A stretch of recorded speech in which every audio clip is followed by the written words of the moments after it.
Hello, my name is John Moffat. Welcome to the program series Bread for the Journey. Today we're working on program 4 of our project.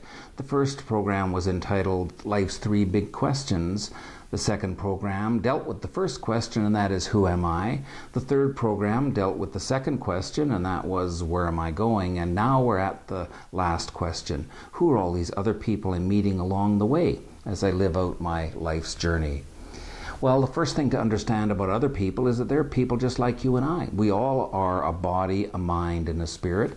Some people emphasize their fact that they're mostly a body. Other people, for them, the essence of who they are is about their mind, their thinking, feeling self. And for other people, they see themselves mostly as a spiritual essence, very much combined and intertwined with other human beings and animals and plants in the world, and also all of us together as living things, one within our Creator, whoever we consider that entity, male or female, to be.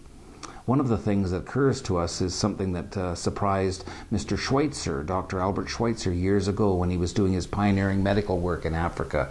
He looked around at the people in the world and said, why are we so much together in this world and yet so much alone? The answer to that question people are still asking today, and really the answer is that most people who just don't feel very good about themselves put on masks and put up bricks and walls between them and others. And in fact, instead of engaging in what we call authentic talking and communicating and conspiring, breathing together with other people, they instead choose to play games. It's safer, and it passes time, and at least someone pays attention to you, but nobody wins these games. One game that seems very popular over the years is one known as Ain't It Awful? That's where a number of people sit down together and beef and complain about taxes, kids, the government, the economy, whatever it is. It's something to beef and complain about, and it does use time. Next is Blemish. That's, that John Moffat is a wonderful person. He's absolutely brilliant, the nicest dad in the world, but golly, he's going bald, and that really spoils everything, so he's really not so great after all.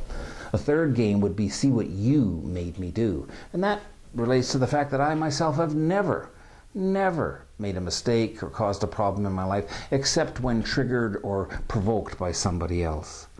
Now I've Got You, You SOB is another game that people play, and that's when somebody in the past caught us doing something and smacked us verbally or physically, told other people about it, and we ended up feeling like a loser.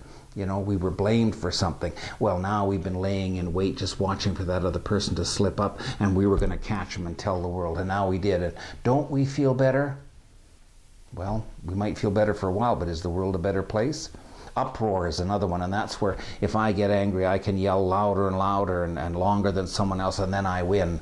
Except I can win a battle and lose a war, because after one of my big uproars I can come home and find the cupboards empty and the house empty.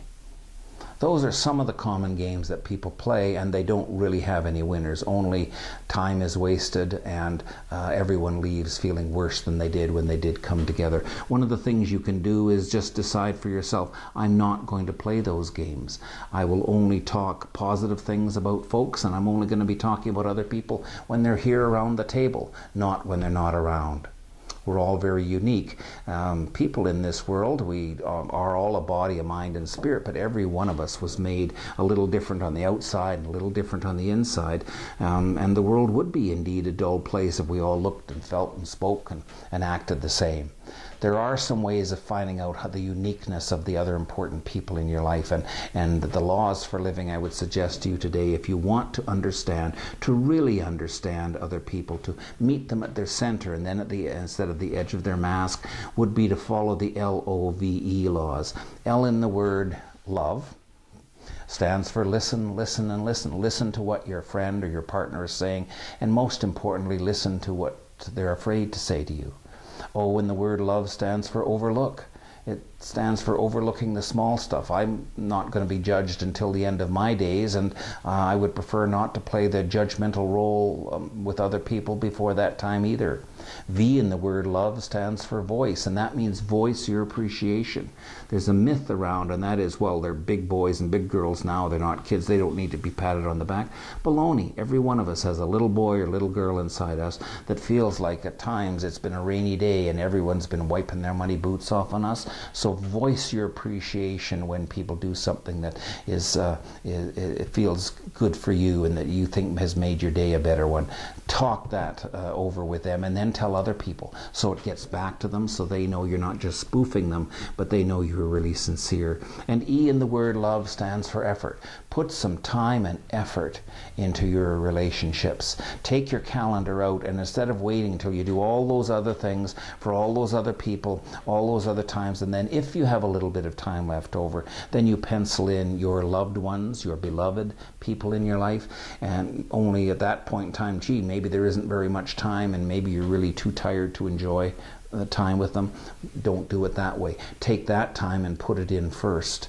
And sometimes when you say no to some other cause in the community, which is valuable in its own right, you're in fact saying, because I need to spend time with the people that matter to me. LOVE, listen, overlook, voice, and effort. Those are the 4 laws for living if you want to have really good long-term relationships with the other people you share your life's journey with. My name is John Moffat. Thank you for joining me for today.